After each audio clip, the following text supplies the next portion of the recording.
네, 오늘 처리하면은 이사야서 57장의 말씀입니다.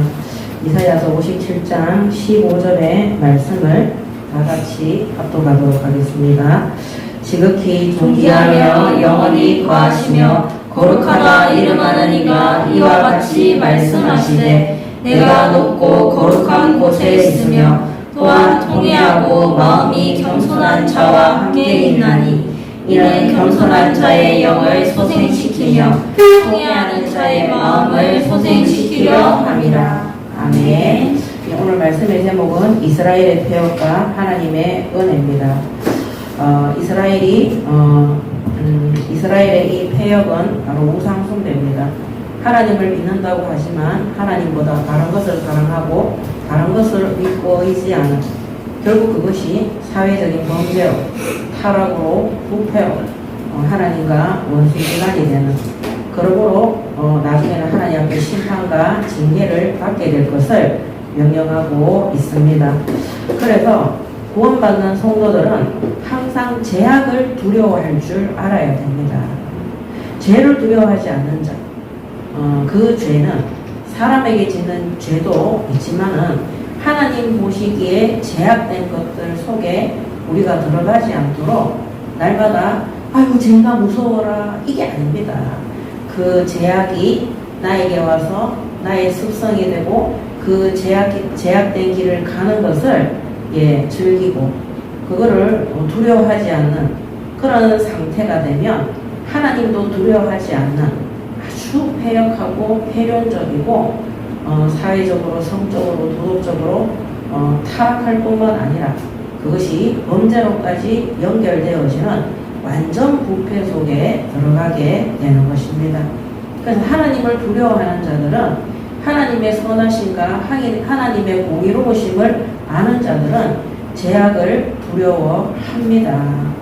그리고 특히 우리가 사람에게 짓는 죄 있죠.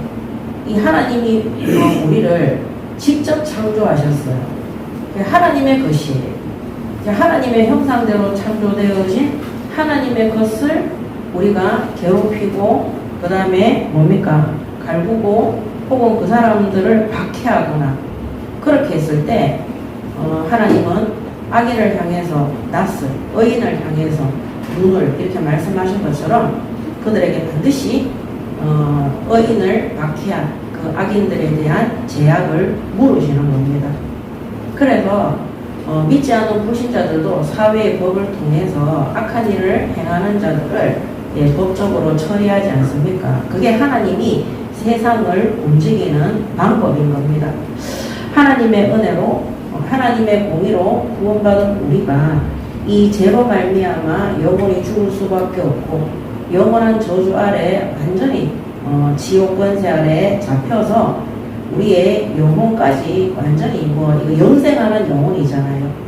완전 멸망 속에 들어가는 것을 우리의 의 하나도 없이 하나님의 은혜로 말미암아 받은 구원인데 또다시 원죄는 아니지만 제약된 길을 통해서 우리가 하나님 앞에 심판대 앞에 서는 자리에 가지 않도록, 누가 지옥에 갑니까? 예수의 피발림이 없는 심판대 앞에 서는 자가 지옥으로 가지 않습니까?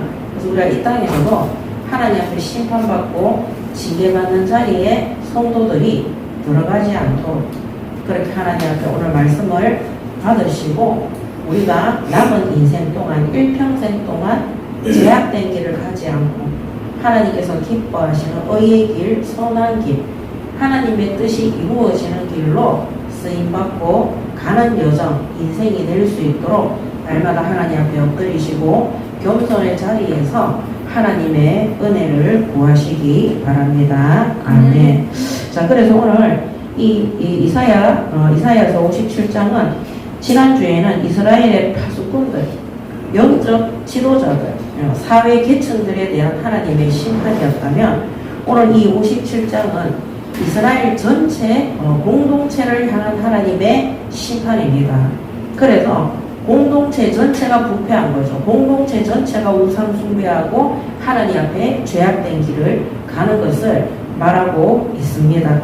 그래서 1절에서 13절에 공동체의 타락과 하나님의 책망에 대해서 먼저 보도록 하겠습니다. 이스라엘 공동체의 타락과 하나님의 책망입니다. 그 이사야 선지자를 통해서 하나님께서 책망하시는 거죠. 자, 의인이 죽을지라도 마음에 두는 자가 없고 진실한 이들이 거두어감을 당할지라도 깨닫는 자가 없도다. 의인들은 악한 자들 앞에서 불리어 갔도다. 자, 수많은 선지자들이 하나님의 말씀을 전파했습니다. 그 우상에서 돌이키기를. 근데 그들은 어떻게 했습니까? 수많은 선지자들을 죽이고 이게 의의 길을 가는 전도자들을 박해하고 때려 죽이고 잘라 죽이고 뭡니까 처형시켜서 죽이고 한마디로 하나님의 부르심을 받아 보내심을 받은 수많은 전도자들과 선지자들을 박해하고 죽이는 일에 앞장선 자들이 바로 악인인 것입니다. 그래서 그들의 특징이 뭐냐? 그들은 하나같이 우상 숭배자들입니다. 하나님을 믿는다고 하지만 하나님의 말씀 위에 자신들의 생각과 사상과 결국에는 세상 것을 가지고 살아가는 자들이죠. 2절에 그들은 평안에 들어갔나니 바른 길로 가는 자들은 그들의 침상에서 편히 쉬리라. 박해받았던 그 의인들이 결국에는 죽음에 이르게 되는데 그 죽음은 멸망이 아니라 평안에 이르는 천국에 들어가는 하나님의 품에 들어가는 복된 죽음이 되는 것을 말씀하고 있는 것입니다. 그래서 오늘 이 이스라엘이 타락했는데 이들의 제약이 뭐냐? 예, 우상숭배입니다. 이들의 제약은 예, 우상숭배입니다. 그래서 오늘 여기 이 하나님의 책망은 누구를 향한 것이냐? 모든 우상숭배자들을 향한 겁니다. 우상숭배. 모든 우상숭배자들과 그 다음에 보낸 선지자들을 죽일 정도면 우리가 이웃 사랑을 어떻게 실천하는지 압니까? 하나님 사랑하는 마음이 있을 때 하나님이 이웃 사랑하는 마음을 주시는 거예요. 근데 이들은 하나님의 말씀을 대언하는 자들을 죽이는 자들인데 형제와 이웃을 돌아보지 않고 자신들의 배만 채운 악한 자들인 거예요. 그래서 모든 우상 숭배자들과 이웃에게 어려운 이웃들에게 이웃에게 풀지 않는다. 어쩌면 어제 우리 수요일날 우리가 말씀 받았던 부자와 나사로처럼 부자와 같은 그런 유대인들 이스라엘 민족 않는 자들에 대한 심판을 말씀하고 있는 거죠. 1절에서 13절에. 그래서 누가복음 13장 34절에 보면 예루살렘아 예루살렘아 선지자들을 죽이고 내게 파송된 자들을 돌로 치는 자여 암탉이 제 새끼를 날개 아래에 놓음같이 내가 너희의 자녀를 모으러 한 일이 몇 번이냐. 그러나 너희가 원하지 아니하였도다. 그래서 의인들을 배척하고 그 다음에 수많은 선지자들을 박해하고 죽이고 고아와 가부와 같은 어려운 이웃들에게 냉담한 이들에 대해서 하나님은 반드시 보고 계시고 하나님께서는 심판하실 것을 말씀하고 계시는 것입니다. 그래서 그들은 비록 이 땅에서 박해를 받고 배척을 받고 순교하겠지만은 하나님께서는 어떻게 합니까? 이들이 영생을 얻을 수 있도록 하나님의 평안 가운데 들어올 수 있도록 심판대 앞에 의로운 자로 하나님께서 인치시는 것입니다. 그래서 의인들은 악한 자들 앞에서 불리어 갔도다. 그들은 평안에 들어갔나니 바른 길로 가는 자들은 그들의 침상에서 편히 쉬리라 그랬습니다. 자, 그래서 이 박해받은 성도들의 죽음은 예, 의인의 죽음은 복된 죽음이다. 예, 천국을 얻는 것이죠. 영생을 얻는 것이죠. 그래서 성경에는 방금 평안을 얻는 것이라고 되어 있습니다. 그래서 박해받은 성도의 죽음은 끝이 아닙니다. 이 의인, 이 성도는 누구를 보고 성도를 합니까? 예수 믿고 구원받아서 영접만 하면 성도입니까? 그렇지 않습니다. 이 사람들도 하나님 믿는 사람들이에요. 이 악인들도. 그래서 여기서 말하는 의인, 성도들은 하나님 주신 복음의 언약을 붙잡고 그 다음에 하나님의 말씀에 전적으로 순종하고 그 다음에 이웃과 형제 사랑을 실천한 자들입니다. 이들이 의인이고 성도입니다. 그래서 이 성도의 죽음은 끝이 아니다. 성도의 죽음은 부활이 예비되어 있고 그 다음에 구원의 완성입니다. 예, 우리도 부활의 몸으로 다시 회복되는 것이죠. 그리고 예수님의 생명을 소유한 것이고 예수님의 생명을 소유했기 때문에 심판대 앞에 서지 않는 것입니다. 그래서 우리는 이 땅에 이 성도들은 살고 죽었지만 실제로는 천국 시민권을 영생 속에서 확증하는 거죠. 지금 우리가 확정된 건 아니에요. 물론 죽어봐야 알겠지만은 죽은 이후에 실제 받을 수가 있는 거예요. 죽은 이후에 천국과 실제 우리가 이 땅에서 순교한 이후에 천국에 입성할 수 있는 겁니다. 그래서 이것이 보장된 것이 바로 성도의 죽음이다. 그래서 고린도후서 5장 1절에 만일 땅에 있는 우리의 장막집이 무너지면 하나님께서 지으신 집 곧 손으로 지은 것이 아니요 하늘에 있는 영원한 집이 우리에게 있는 줄 아느니라. 아멘. 땅에 있는 우리의 장막이 뭡니까? 우리의 육신이에요. 육신. 우리 육신이 이 땅에서 영혼과 우리의 육체가 영혼하고 분리되는 것이 죽음이잖아요. 이 영혼과 분리되어지면 어떻게 됩니까? 더 이상 육신은 이 땅에서 살아갈 수 없는 거잖아요. 흙으로 돌아가는 것이고, 그래서 육체의 장막이 무너지면 우리는 그때 천국에 하나님이 지은 집에 입성하게 되는 겁니다. 영원한 집이 되는 거죠. 그래서 이 땅에서 고난과 박해와 배척과 멸시와 천대가 올지라도 의인들은 잠깐의 고난일 뿐이지 하나님께서 끝까지 보호하시고 인도하셔서 천국으로 입성할 수 있도록, 또 그 영이 부활의 영으로 나중에 새 하늘과 새 땅으로 예수님이 심판주로 재림주로 오실 때 그 영화로운 자리에서 우리가 천지를 다스리며 하나님과 함께 영광의 자리에 들어가는 응답을 진짜 하나님의 뜻대로 사는 성도들이 받게 되는 것입니다. 그래서 우리가 현장에서 복음 전해서 그 사람이 예수 믿고 구원받아서 교회에 와서 신앙생활 하잖아요. 원래는 우리가 마귀의 영이라고 그랬어요. 너희 앞이 마귀라고 그랬으니까 그 구원받은 사람에게는 그 증표로 성령을 부어주신다고 그랬어요.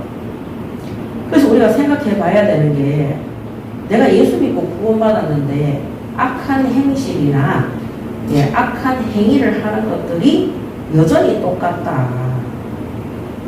그러면 그 사람에게는 누가 역사하느냐는 거죠. 누가 역사하는 거겠어요? 악한 영이 역사하는 거죠. 귀신의 영이 역사하는 거고, 그러면 분명히 나는 구원받은 것이 확실한데 왜 그렇게 되느냐.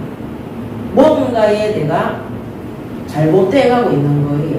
오늘 이 공동체, 이스라엘 그 서민들이죠. 일반 백성들한테 모든 우상숭배자들 하는 자들한테 대한 심판인데, 우상숭배로 인한 결과로 그렇게 하는 거예요. 그래서 구원받은 성도들은요, 성화가 되어지고 시간이 지나면 성령께서 주시는 열매를 맺도록 되어 있고 거룩한 전으로 변화되어질 수 있도록 하나님께서 그렇게 인도를 하시는 거예요. 그래서 우리가 현장에서 복음전에서 새가족이나 우리가 후대들을 양육을 할 때 악한 행위를 하는 아이들이나 사람들이 있어요. 반드시 얘기해요. 그런 거 하면 안 된다. 잘못된 짓을 하나님 핑계대고 복음 핑계대고 나는 구원받았기 때문에 괜찮아 이렇게 하면서 그렇게 하면 안 돼요. 나중에 어떻게 되냐. 나도 모르게 원죄는 해결이 받았지만 그 제약된 것이 습성이 되는 거예요. 습관이. 그래서 여전히 부패되고 타락된 일, 제약된 일을 하도록 되어 있는 것입니다. 어제도 제가 상담하는데 우리 사역자가 그랬다니까요. 목사님 제가 학생들을 가르치는데 학생이 이렇게 못된 짓을 하더라. 제가 얘기해서 그거 니하고 똑같은데 그 학생이 딱 이렇게 하더라. 그거 니하고 똑같은데 니 옛날에 그렇게 하면 내한테 엄청 많이 혼나지 않았냐. 심지어 막 가출까지 하고 있거든요. 난리가 아니었어요. 그래서 제가 어제 그 얘기 했어요. 부모로부터 배웠던 악한 행실 버리라. 그리고 그 아이한테 반드시 얘기해라. 네가 그 제약된 습성과 생각과 행실을 바꾸거나 버리지 않으면, 그것이 잘못되었다고 인정하지 않으면 앞으로 네가 어른이 되었을 때 많은 사람들을 어렵게 하는 기독교인이 되는 거예요. 악한 기독교인이 되는 거예요. 그러면서 본인은 어떻게 하느냐. 정상적인 사회생활을 할 수가 없고 성령의 열매 맺기가 어렵습니다. 저는 제가 지금까지 신앙생활을 해보니까요, 우리한테 제일 중요한 게 뭐냐면요, 바른 생각인 것 같아요.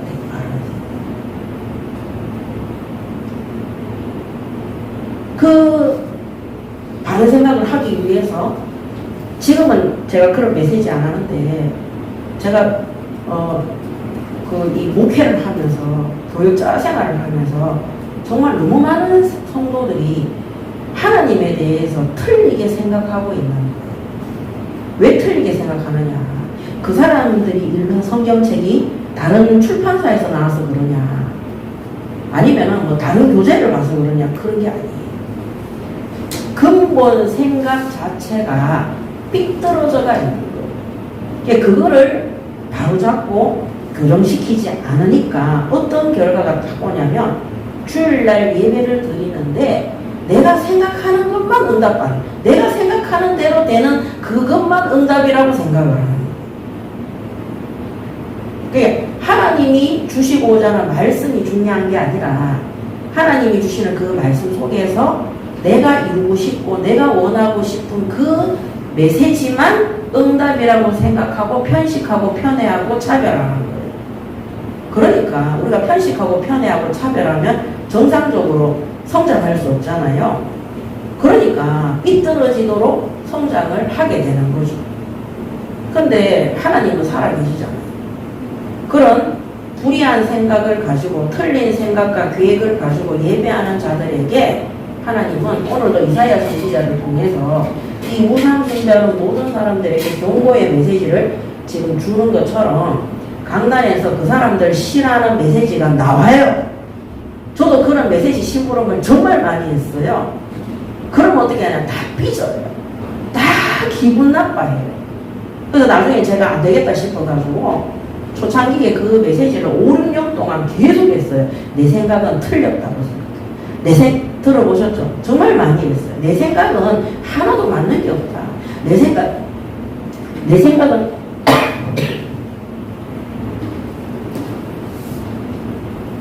죄송합니다. 내 생각은 다 틀렸다고 생각해라.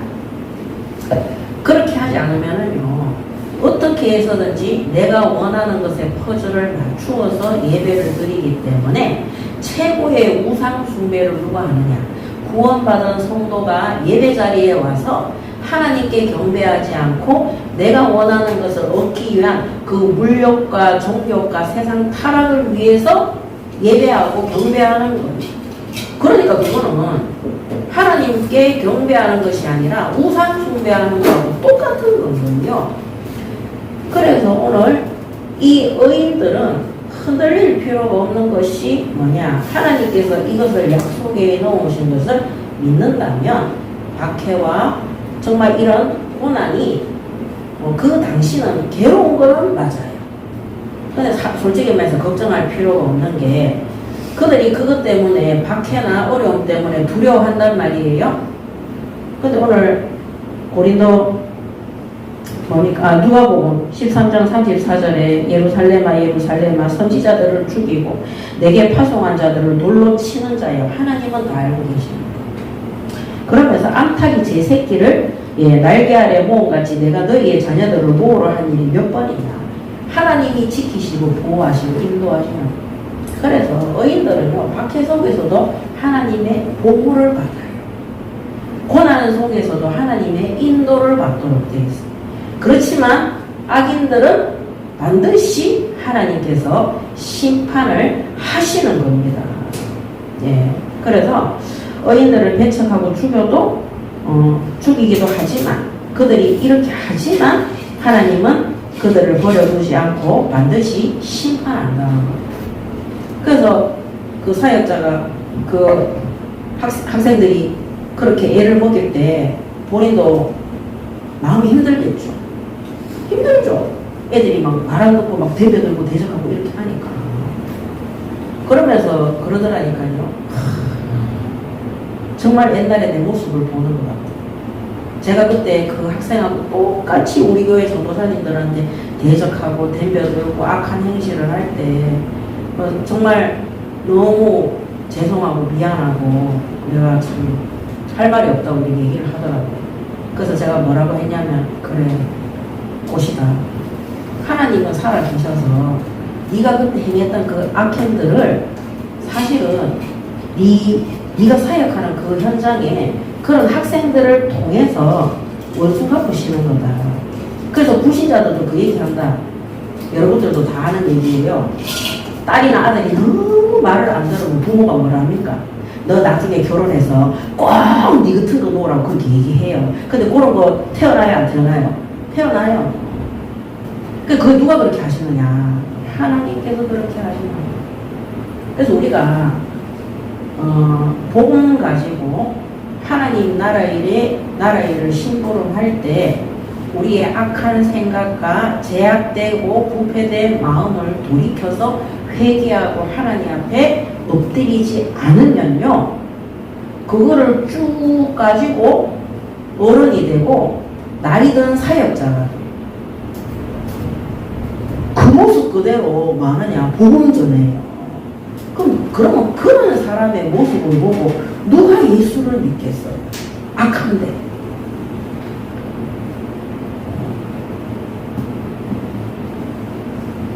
그럼 하나님이 어떻게 하느냐? 그 사람을 쓰시기 위해서는 그 악한 행실을 어떻게 합니까? 심판하시는 거예요. 고통받게 하는 거예요. 그래서 그 사역자한테, 사실 그 사역자가 저한테도 너무 많이 덤벼도 막 이렇게 해서 정말 혼 많이 나고 이렇게 했었거든요. 그때도 못 깨달았어요. 못 깨달았는데 요새는 성령 충만하니까 사실은 하나님이 현장에 그런 학생들을 붙여가지고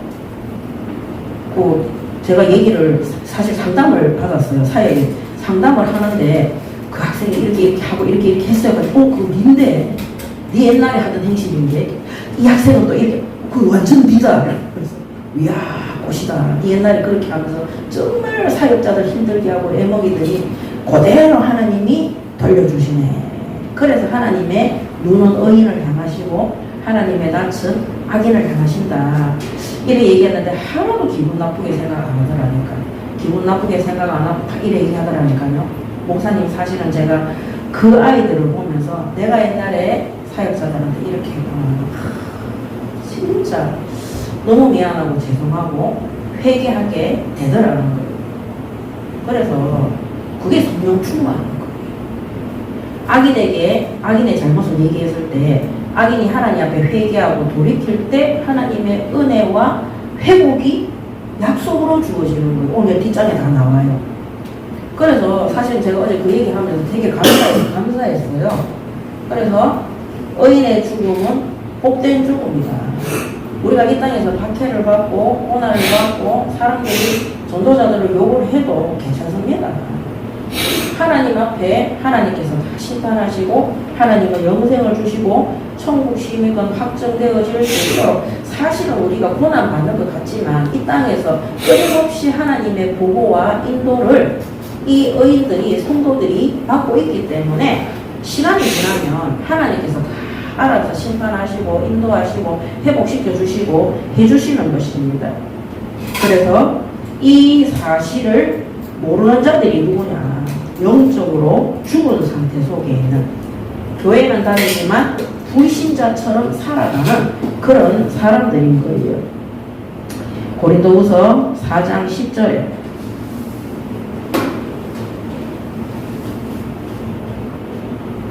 (4장 10절에서 11절에) 보면 우리가 항상 예수의 죽음을 몸에 짊어짐은 예수의 생명이 또한 우리 몸에 나타나게 하려 함이라. 우리 살아있는 자가 항상 예수를 위하여 죽음에 넘겨짐은 예수의 생명이 또한 우리 죽을 육체에 나타나게 하려 함이라. 아멘.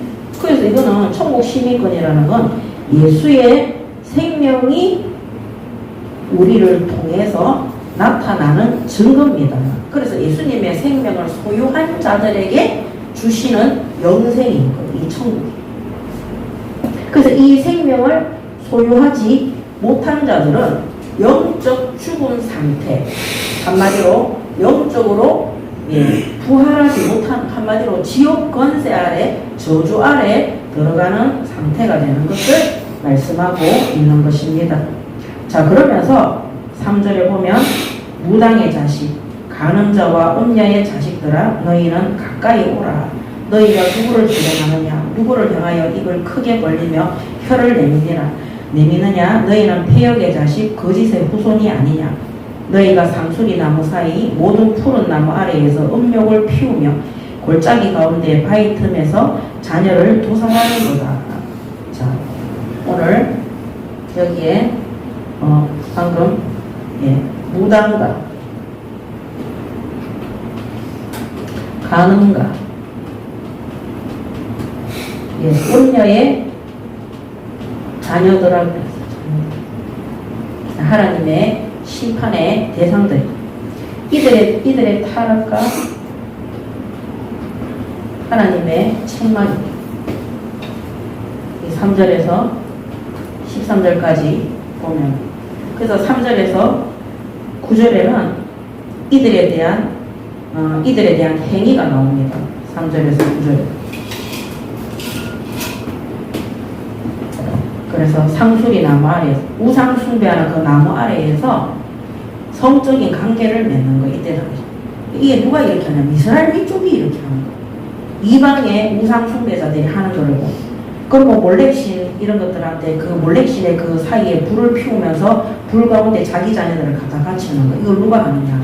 이스라엘 교회 다니는 성도가 그렇게 하고, 교회 다니는 성도들 중에도 점수라도 다니는 사람들이 있습니다. 타로 좀 보는 사람들이 있습니다.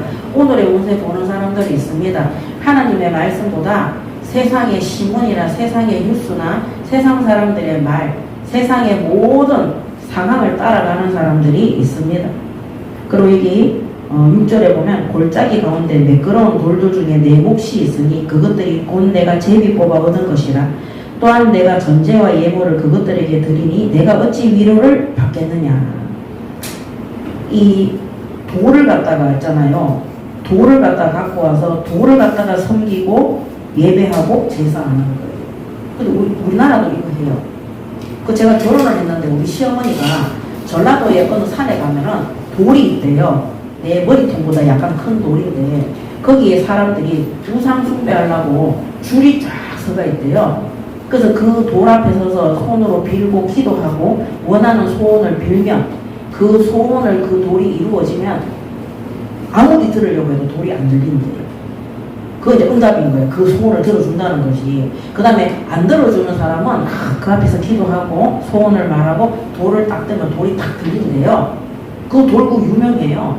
그래서 우리 그 산에 가면 돌 깎아가지고 우상신 많이 만들어 놓잖아요. 이스라엘 민족도 똑같아요. 그래서 전 세계의 무속신학, 우상숭배 이런 것들 형태가 보면 거의 비슷합니다. 그래서 하나님이 만든 자연계를 섬기는 거예요. 그리고 내가 높은 산 위에 내 침상을 베풀었고 내가 또 거기에 올라가며 제사를 드렸으며 내가 또 내 기념표를 문과 문설주뒤에 두었으며 내가 나를 떠나 벗고 올라가서 내 침상을 넓히고 그들과 언약하여 또 내가 그들의 침상을 사랑하여 그 벌거벗은 것을 보았으며 이 말씀이 뭐냐면 기념표가 뭐냐면 어린 양의 피 바르라고 그랬잖아요. 문설주에. 그게 언약이잖아요. 복음 위에 세상의 무속신학과 미신과 세상의 것들을 다 위에 엎어놓는 거예요.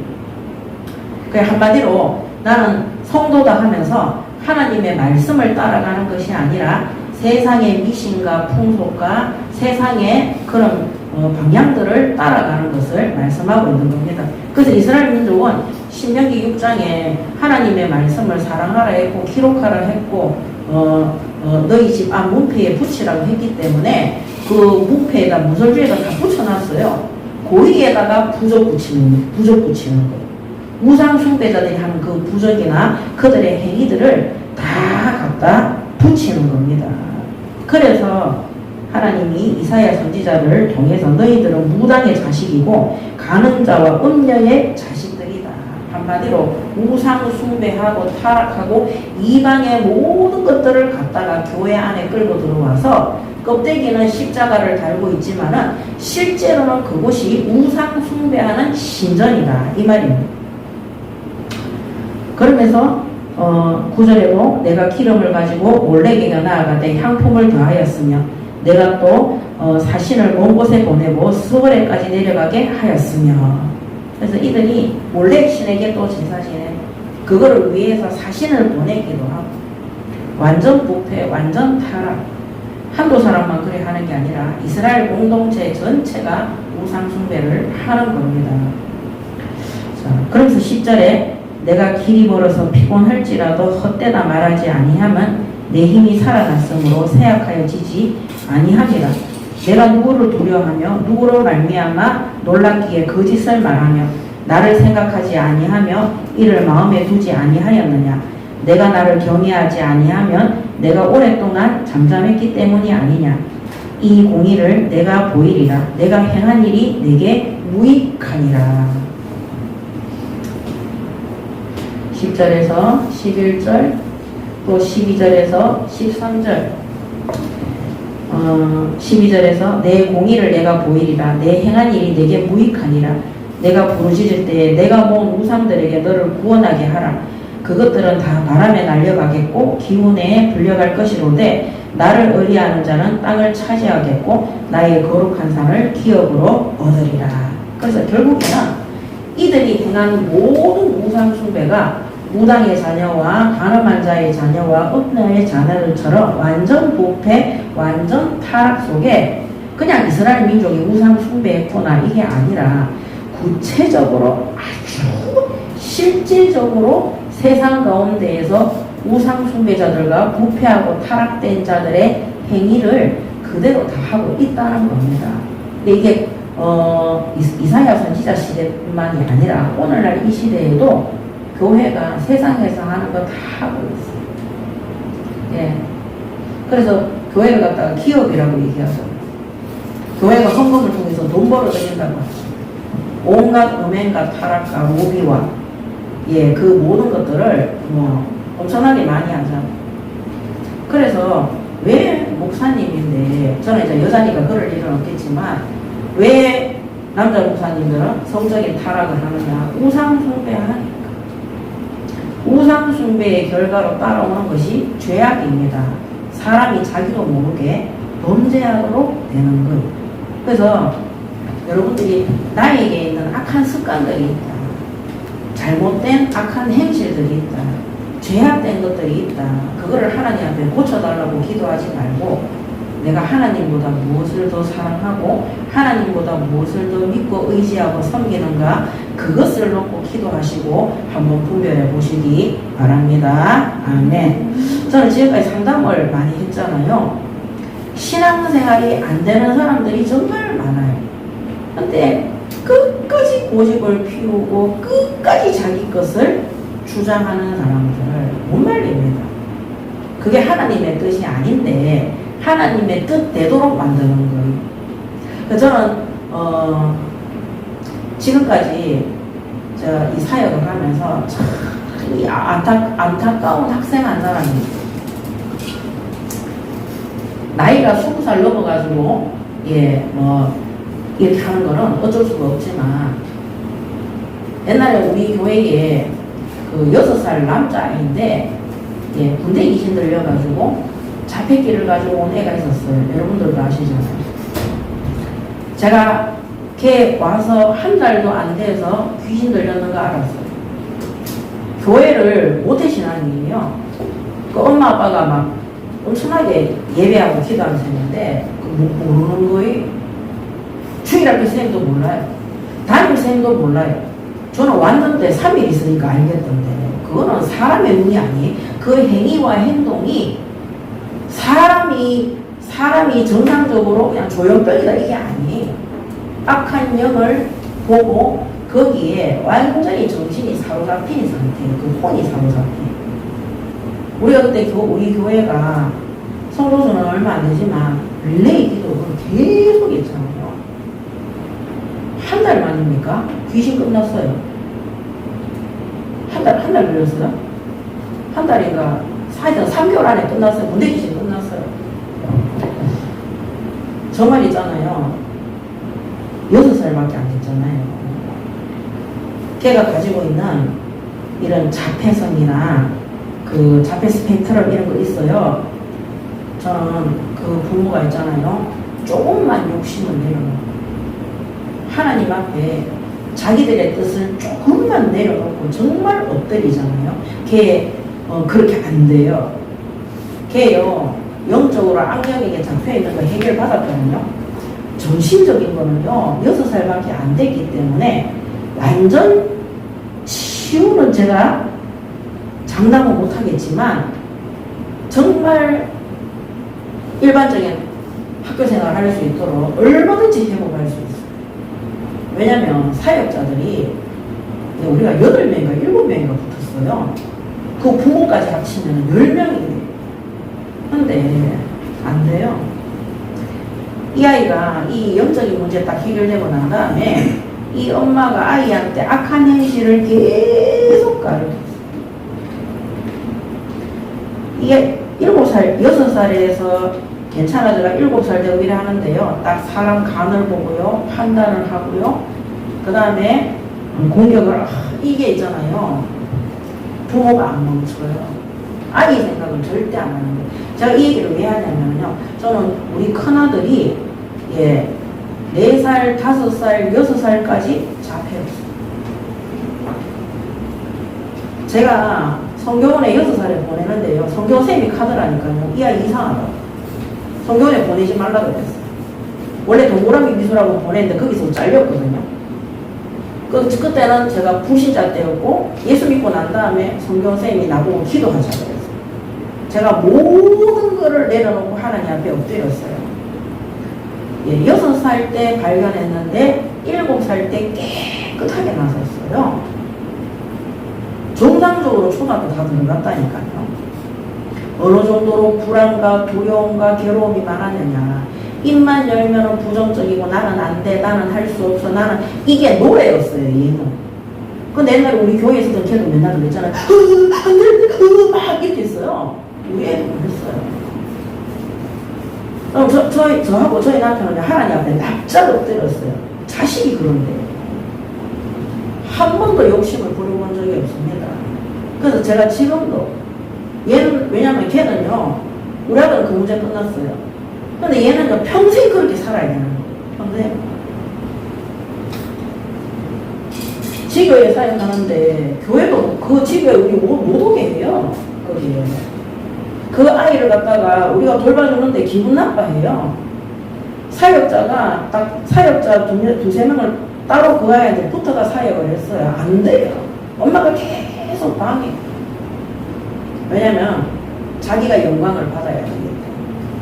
그래서 저는 지금도 제일 안타까운 아이가 걔예요. 근데 지금 어쩔 수가 없어요. 그래서 이 우상숭배, 이 이스라엘 민족이 우상숭배로 인해서 그들의 후손들이 계속해서 전쟁과 포로와 소국과 정말 기근과 재난과 끊임없는 전쟁 속에 날아오는 민족으로 전 세계에서 유명하잖아요. 그래서 이런 우상숭배의 결과, 그래서 출애굽기 20장 4절 5절에 보면 우상숭배로 3, 4대가 멸망한다고 그러죠. 우리가 하나님을 대상으로 이렇게 하면은 한마디로 이제 천벌 받는 거죠. 그래서 그때도 제가 그 부모한테 얘기했어요. 돈 벌러 다니시고 우리가 사역자들이, 왜냐면 엄마가 자꾸 애한테 악한 거 가르치기 때문에, 예, 자꾸 거짓말 가르치고, 얘도 예, 이상한 영적 문제는 그 악령들 역사는 해결이 되셨는데, 그 다음부터 사람 눈치 보면서 살살 걸어보면 자폐아도 그렇게 해요. 왜? 학습되어지기 때문에. 그래서 여러분, 우리 사역자들도 내가 하나님 앞에 예배 드리는데 내가 성화되지 않고 변화되지 않고 나의 어떤 악습이나 악한 행실이나 악한 생각이나 이런 것들이 개선되지 않고 변화되지 않고 성화되지 않는다. 왜 그러냐? 악령. 저는 그래 생각합니다. 설마 성령이 그렇게 하겠어요? 악한 영이 없어요. 그럼 악한 영은 누구에게 역사하겠어요? 우상 숭배하는 자들한테 역사하는 거예요. 그래서 아까 말씀드렸던 그 6세 아동의 엄마요, 정말 예배 많이 드려요. 실컷 예배 드리고 내리는 결론은 악한 거예요. 하나님 말씀하고 안 맞아요. 한 사람도 못 살려요. 예수님이 우리에게 영혼구원과 치유사역과 귀신을 제어하고 악령들을 쫓아내는 권세와 권능을 주셨다고 약속했어요. 그러면 우리가 복음받은 성도들이 현장에서 정확하게 복음 전하고 사역을 하면 어떻게 돼요? 구원받는 역사, 치유되는 역사, 귀신이 꺾이는 역사가 반드시 일어나도록 되어 있어요. 근데 그게 수많은 예배를 드리고 사역을 많이 하는데도 자기 자신도 안 되고 자기 자녀도 안 되고 주변도 안 되고 사역했다는 현장 하나도 안 돼요. 그거는 예수님이 우리에게 그 권능을 주셨는데 왜 안 되냐는 거죠. 실력이 없어서 예배가 부족해서 기도가 부족해서 그렇지 않습니다. 그거는 예배하고 상관없이 예수님이 주겠다고 약속했어요. 그래서 이 권능과 권세가 현장에 나타나지 않을 때, 나의 제약된 것들이 반복되어질 때는 내가 어떤 우상 숭배 속에 있는가, 그것을 점검해 보시기 바랍니다. 아멘. 그래서 어제도 목요 현장 예배 때 사도행전을 했는데 사도행전은요 성령행전이라고 그랬어요. 성령이다요. 성령이 역사하는데 어떻게 우리가 거짓말이 나오며 사람을 박해를 하며 그 다음에 이간질을 하며 어떻게 시기하고 질투하고 사람을 대려 이게 나오면 안 돼요. 그러면 성령이 어떻게 그렇게 돼요? 그렇게 안 되는데. 근데 내가 복음 전파하는 현장에서 끊임없이 그렇게 하고 있다. 그러면 뭔가를 내가 다른 것에 우상 숭배하고 있는 부분이 있다. 그래서 오늘 이 이사야 선지자가 이스라엘 민족에 대한 책망의 말씀을 심부름합니다. 그러면서 이 13절 하반부에 보면 내가 부르짖을 때에 내가 모은 우상들에게 너를 구원하게 하라. 그것들을 다 바람에 날려가겠고 기운에 불려갈 것이로되, 여기서부터 나를 의뢰하는 자는 땅을 차지하겠고 나의 거룩한 산을 기업으로 얻으리라 그랬어요.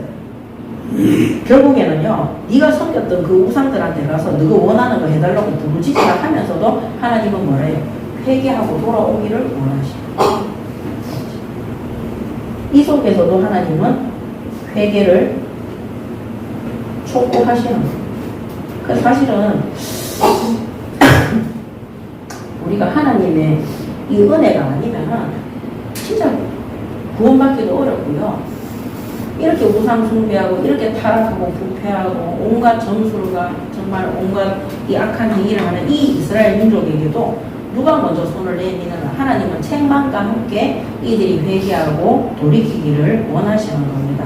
그럼 오늘 우리 하원교회뿐만 아니라 한국교회, 세계교회 모든 성도들과 목회자와 중직자와 직분자들과 우리 예수 믿는 모든 후대들까지도 하나님 앞에서 우리가 제약된 길을 가지 말고 회개하고 돌이키기를 지금도 하나님은 원하신다. 우리가 제약된 길을 가기 때문에 야 그러면 너는 끝났어. 내가 몇 번이나 얘기했지. 안 돼. 아닙니다. 그러함에도 불구하고 하나님은 또 돌아오라고 손을 내미시는 겁니다. 그래서 하나님의 은혜로 구원받는 이스라엘, 하나님의 은혜로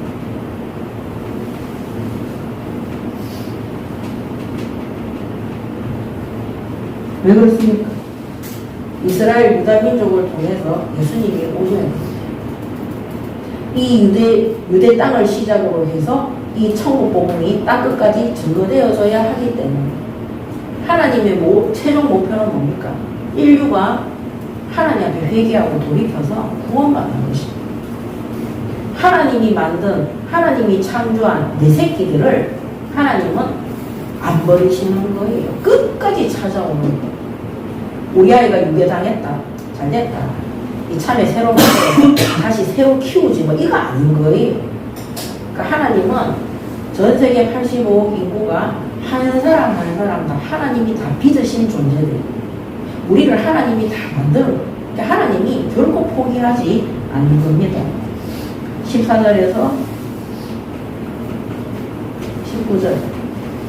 그래서 14절, 13절 중반부부터 14절에 그가 말하기를 도두고 길을 숙숙하여 내 백성의 길에서 거치는 것을 제하여 버리라 하리라. 지극히 존귀하며 영원히 거하시며 거룩하다 이름하는 이가 이와 같이 말씀하시되 내가 높고 거룩한 곳에 있으며 또한 통회하고 마음이 겸손한 자와 함께 있나니 이는 겸손한 자의 영을 소생시키며 통회하는 자의 마음을 소생시키려 함이라고 했습니다. 그래서 회개하는 자들에게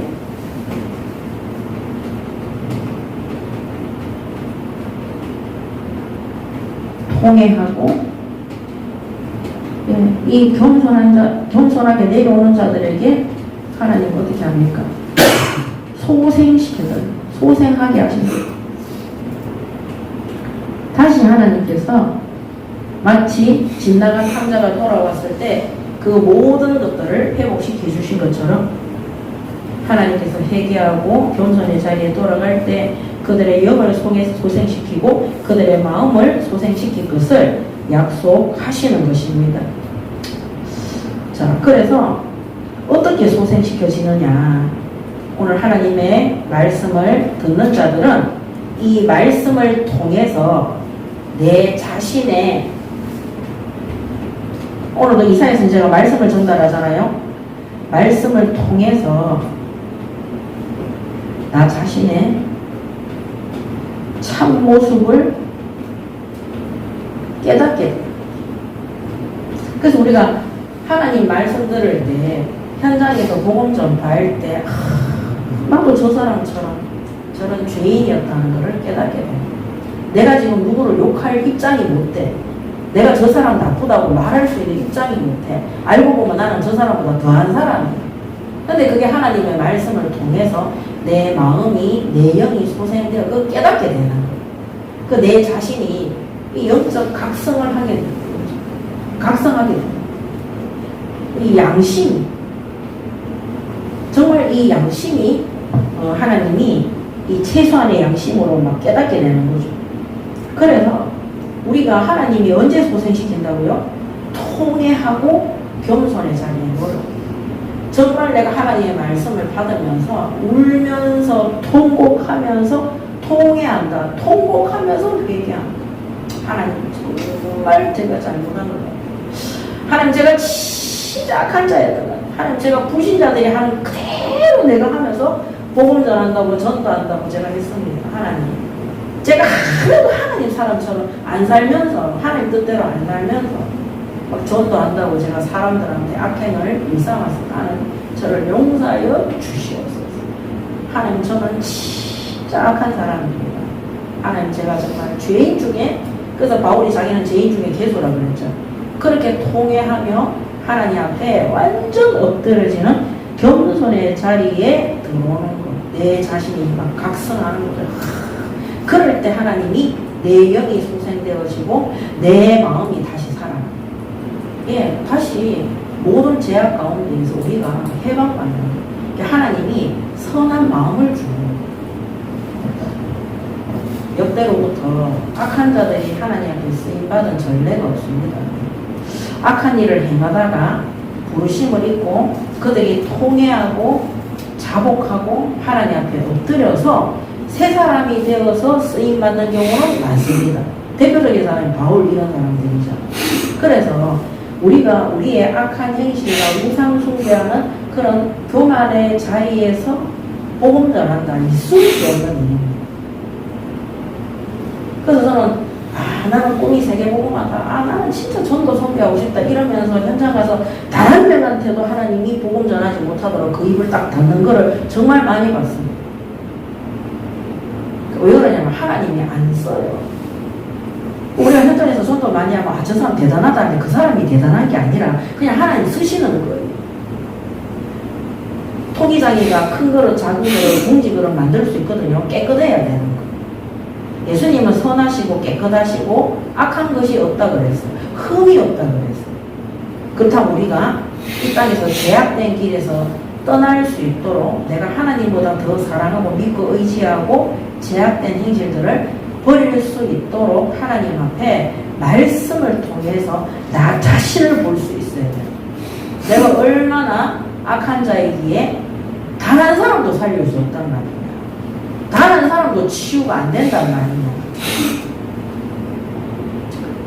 저는 남들이 뭐라고 욕을 하든지 말든지 아무 상관이 없는데 정말 이 노년에 너무 행복한 삶을 살고 있습니다.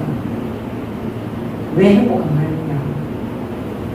제가 교회 시작해서 여기까지 와서 지금 우리 교회 성도들은요 다 자기들 산업 현장에서 지역 현장에서 다 복음 전하고 있어요. 열매잖아요. 열매 아니에요. 하나님 그 열매 맺게 하신 거예요. 그래서 제가 돌아봤다니까요. 내가 왜 이렇게 아무 문제도 없고 이렇게 내가 평안하고 이렇게 제가 복스럽게 살고 있을까나 하나님 이 점검해 봤다니까요. 우리 교회 성도 단 한 사람도 빠짐없이 다 하나님이 복음 전할 수 있는 자리에 있을 수 있도록 지금까지 저를 사용하신 거예요. 그것 때문에 왔다가 나간 사람들 사실 정말 많잖아요. 훈련받으러 왔다가. 왜 나간 줄 아세요? 단 한 번도 그 사람들 중심으로 실제적인 전도운동과 보건사역운동이 일어난 적이 단 한 번도 없습니다. 그래서 다 원망하면서 나가요. 저는 하나도 상처가 1도 안 돼요. 네. 왜냐면은 별로 이렇게 열매가 없었기 때문에. 제가 또 한 게 안타까운 건 뭐냐면 대구에 영어학원 큰 거 인수했어요. 건물 정말 좋았잖아요. 거기요 학생 10명만 있으면 월세고 관리비고 다 해결되는 곳이 안에 시설을 2억인가 드리고 한 곳인데 우리가 그냥 거저받았어요. 하나님한테 안 엎드리고 교만하고 자만하니까 그냥 안 되는 거예요. 이게 왜 안 되느냐? 하나님을 믿고 따라가는 것이 아니라 학원 경력 1년 있는 그 선생, 그 학원 경력 1년 있는 그 선생, 학생 몇 명 있었냐? 2명 있었어요. 2명. 우리 사역자 3명 있었어요. 또 2명 초등학교 저학년도 제대로 사역을 못하는 그 그 사람의 말을 듣고 따라가더라니까요. 망했어요. 정말 그런 장소가 없어요. 거기가. 그런 장소가. 진짜 기도해서 응답받아서 받는 거예요. 거기 우리 예배드리는 사람들은 계속 왔잖아요. 그래서 오늘 하나님의 말씀을 통해서 우리 자신의 참모습을 깨닫고 진짜 하나님 앞에 우리의 영혼이, 우리의 마음이 소생될 수 있도록, 그래서 그 소생을, 소생될 것을 하나님은 약속하셨습니다. 아멘. 이 15절, 오늘 우리가 합독에는 15절입니다. 그러면서 16절에 내가 영원히 다투지 아니하며 내가 끊임없이 노하지 아니할 것은 내가 지은 그의 영과 혼이 내 앞에 피곤할까 함이라고 했어요. 하나님이 다투지 않고 노하지 않는 것, 끝까지 안 노하는 이유가 뭐냐? 용서하시는 거잖아요. 하나님이 우리의 영과 혼을 하나님이 창조하신 창조주시기 때문입니다. 하나님께서 우리의 영과 그의 영과 혼을 창조하신, 그들이 피곤하지 않도록 하기 위해서. 그래서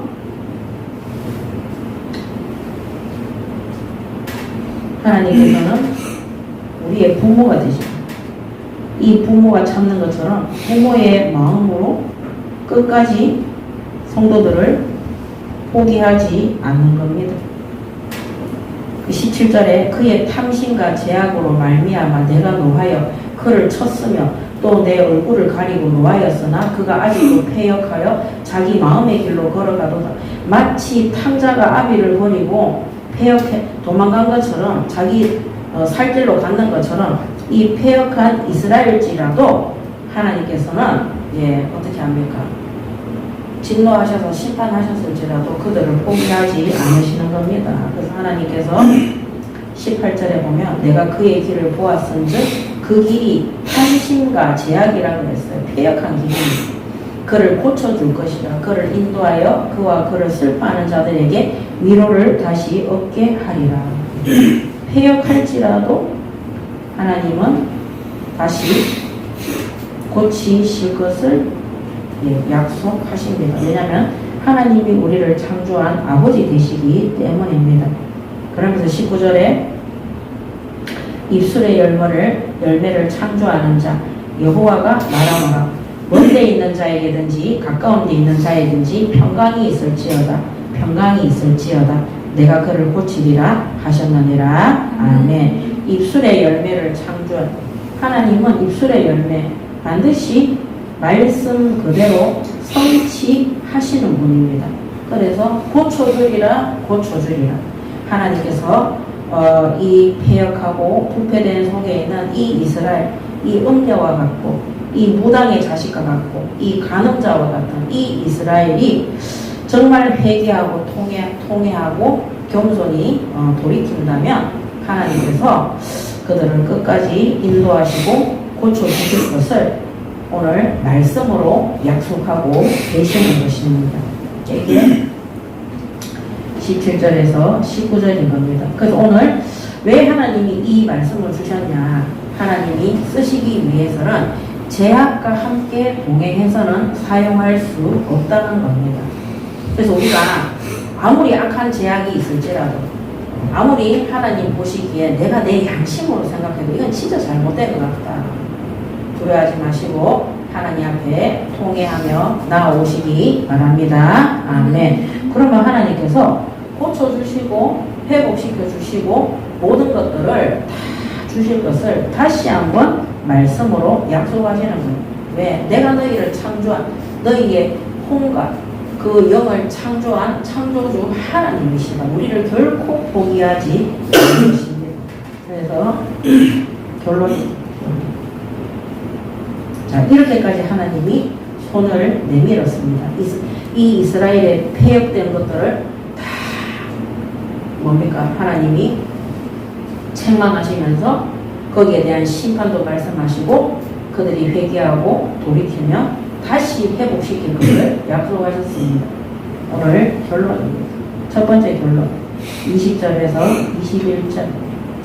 끝까지 회개치 않는 그런 자에게는 완전 최종적으로 저주와 심판을 내릴 것을 말씀합니다. 그러나 악인은 평온함을 얻지 못하고 그 물이 진흙과 더러운 것을 늘 쏟구쳐내는 요동하는 바다와 같으니라. 내 하나님의 말씀에 악인에게는 평강이 없다 하셨느니라. 아멘. 평강이 뭐라 그랬어요? 천국이에요. 영생이에요. 더 이상의 구원이 없는 것입니다. 그래서 이렇게 하나님이 손을 내미는데도 그래서 오늘 이 하나님이 손을 내미시는 이거를 보면 구원은요 우리의 공로로 우리는 그냥 악인이에요. 우리가 내세운 공로는 하나도 없어요. 그래서 구원받은 이후에도 우리는 공로 없다는 걸 아시고 내가 가지고 있는 죄를 품고 하나님 앞에 부끄러워하고 그 다음에 나는 이대로 살란다 이렇게 하지 말고요. 하나님 앞에 나아가서 통회하고 고침을 받아서 하나님 나라 일을 위해서 남은 인생 동안 쓰임받기 바랍니다. 아멘. 그래서 끝까지 회개치 않는 자는 결국 심판과 저주받게 될 것을 말씀하시는 겁니다. 그리고 3절에서 10절의 말씀을 보면 우상 숭배하는 자들을 가늠한 자, 무당 이런 음녀라고 비유했죠. 그래서 우리가 신앙의 순결을 더럽힌 자들, 이 음녀들은 반드시 심판받는다. 3절. 그래서 우리에게 이 신앙의 순결이 정말 중요합니다. 이 신앙의 깨끗함을 버리고 이스라엘처럼 우상 숭배하는 이 제약이 동반되어지면 반드시 심판받게 된다. 자, 신앙의 순결을 잃어버리고 우상 숭배하면 어떻게 되느냐? 교회가 우상 숭배하면 어떻게 되느냐? 사회적, 성적, 도덕적 타락이 이 땅에서 그 결과로 옵니다.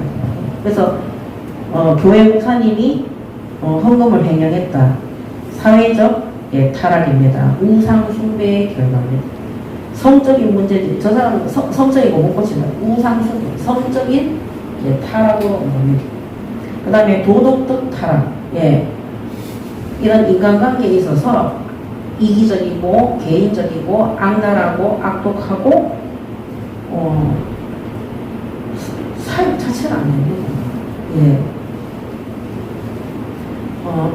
제가 우리 사역자들한테 항상 제가 말씀드리는데 내가 하나님이 내게 학생이든 어른이든 사람을 딱 맡겼는데 내가 이 사람을 변화시키고 바꿀 수 있는 영적인 카리스마가 없으면 이 사람에 대해서 훈계하거나 책망하거나 이 사람에 대해서 화를 내거나 뒤에서 욕을 하거나 해서는 절대 안 됩니다. 그게 하나님 앞에서 도덕적 타락입니다. 그게 뭐냐, 불신자들이 하는 비방인 거예요. 그래서 우리 특히 학생들을 가르치는 우리 선생님들한테도 맨날 말씀드리지만 학부형들하고 통화할 때요, 그 학부형하고 내하고 친밀도가 깊지 않을 때는요, 절대 그 가정의 자녀에 대해서 우리가 비방하는 말을 해서는 안 되는 거예요. 이 비방이 뭐냐, 내가 그 아이를 고쳐줄 수 없는데, 바꿀 수 없는데, 그런 능력이 없는데 불구하고 그 아이의 잘못된 것을 말하는 것은 일러 바치는 것이고 고자질하는 것이고 비방하는 거예요. 못 고쳐주면서. 그러면 그 부모가 어떻게 생각하냐? 굉장히 기분 나쁘게 생각하고 불쾌하게 생각하는데 하나님이 그렇게 하시는 거예요.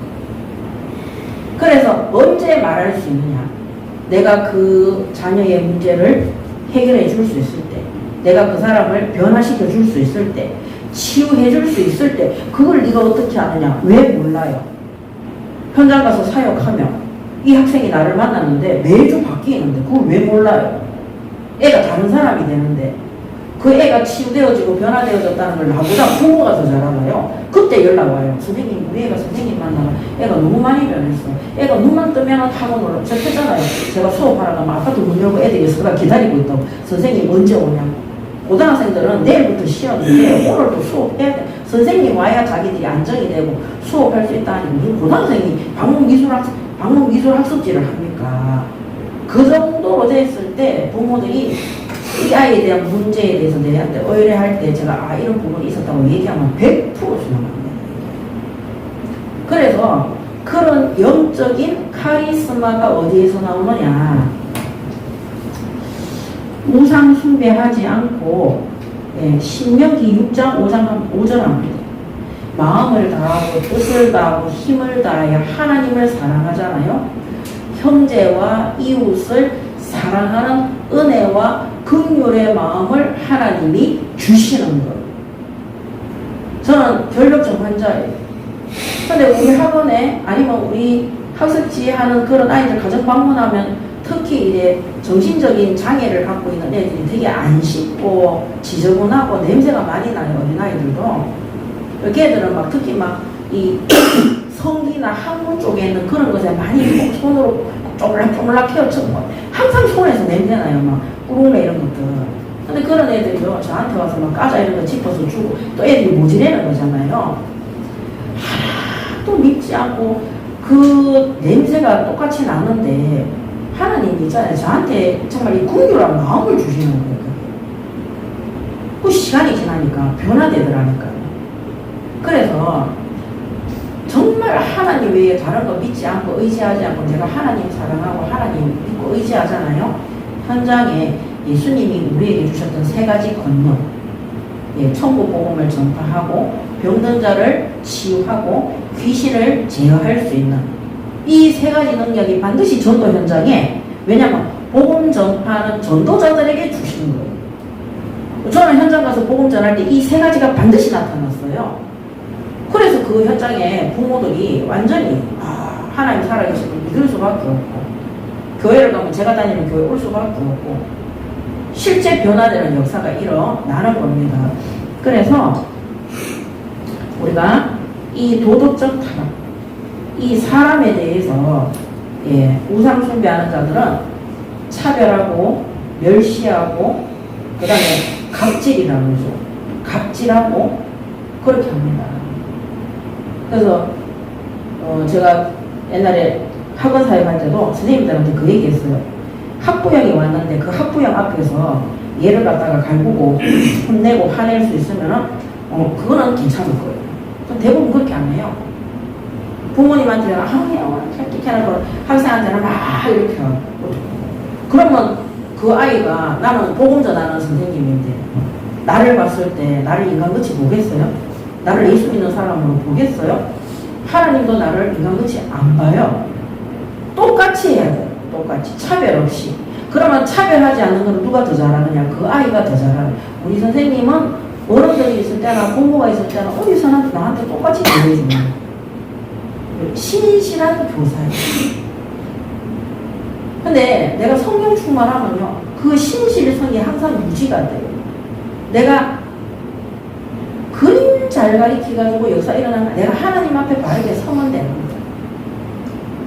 그래서 제가 맨날 얘기하지만요, 검정고시 준비하는 애들 제가 공부 별로 시킨 적 없어요. 맨날 놀아요.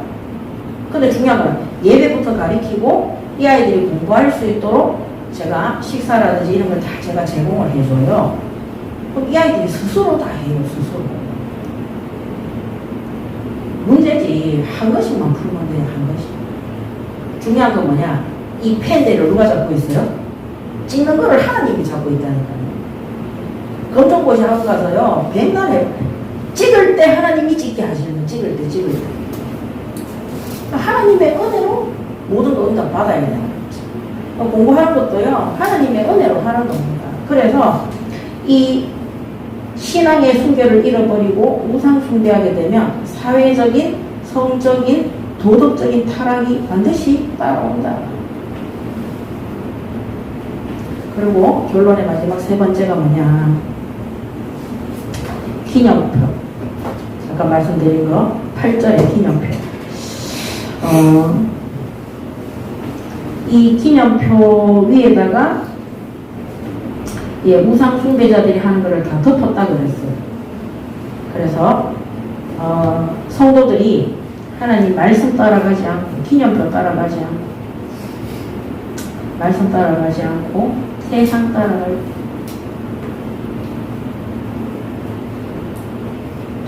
자, 이런 기독교인들이 정말 많습니다. 그래서 말씀 따라가지 않고 세상 사람들하고 똑같이 세상 따라가는 그런 자들은 우상 숭배자들하고 동일한 심판과 경고를 받는 겁니다. 이것도 우상 숭배로 치기 때문에 우상 숭배자들과 동일한 경고를 받고 거기에 따르는 심판을 받게 된다. 불신자들은 심판으로 끝나고 끝까지 회개하지 않는 자들, 성도들은 그 심판을 통해서 다시 한번 하나님 앞에 돌아올 수 있도록 또 하나님 회복의 손길을 내미시는 거죠. 자, 그래서 교회 안에서 예배드리면서 말씀 따라가지 않고 세상 사람들하고 똑같이 판단하고 인도받는 그 사람들, 그렇게 행하는 자들은 우상 숭배자들, 불신자들하고 똑같이 취급한다. 8절에 또 내가 또 내 기념표를 문과 문서 주위에 두었으니 내가 나를 떠나 벗고 올라가서 내 침상을 넓히고 그들과 언약하며, 예, 세상과 언약하는 거죠. 또 내가 그들의 침상을 사랑하며, 한마디로 완전히 음란한 거죠. 이런 음란한 아내를 갖다가 맞을 남편은 없겠죠. 그래서 똑같다 불신자들하고. 계시록 3장 15절에서 계시록 3장 15절에서 18절.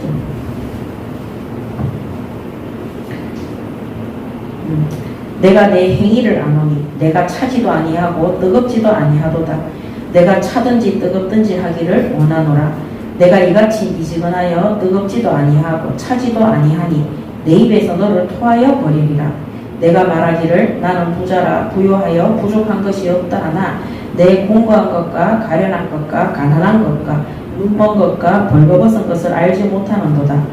내가 내를 권하노니 내게서 불로 연단한 금을 사서 부요하게 하고 흰옷을 사서 입어 벌거벗은 수치를 보이지 않게 하고 안약을 사서 눈에 발라 보게 하라. 아멘. 정신 차리라는 겁니다. 그래서 너희들이 믿고 의지하는 모든 세상의 재물과 성공과 그런 것들이 결국에는 실제로는 영적 가난과 기아와 저주와 멸망 속에 있음을 말씀하고 있는 겁니다. 계시록이잖아요. 이 마지막 때 심판 앞에서는 우리가 교회 많이 다니고 내가 구원받았다고 해서 심판의 대상에서 제외되는 것은 절대 아닙니다.